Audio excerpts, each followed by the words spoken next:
উপদেষ্টার উপস্থিতিতে এক কর্মশালায় এলইডি স্ক্রিনে ভেসে উঠল শেখ মুজিবুর রহমান ও সাবেক প্রধানমন্ত্রী শেখ হাসিনার ছবি।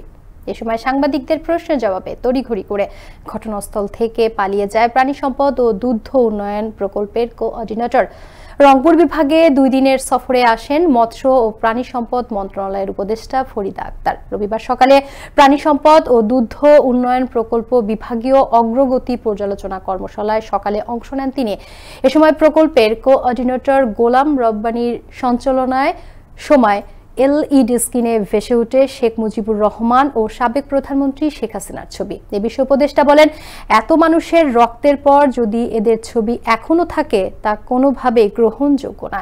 ফ্যাসিবাদ আমরা মনে করি না চলে গেছে, তার কিছু কিছু প্রতিফলন ঘটে। আমরা যখন যেটার তথ্য পাই তার ব্যবস্থা নেই বলে জানান তিনি। যে মৎস্য প্রাণী সম্পদ মন্ত্রণালয়ের এটা দায়িত্ব যে আসলে রোগটাকে নিয়ন্ত্রণ করা, কারণ আমরা নিরাপদ মাংস, ডিম, দুধ এগুলো দিতে চাইলে আমাদের এই প্রাণীগুলোকে আমরা নিরাপদ করতে হবে, রোগ মুক্ত করতে হবে।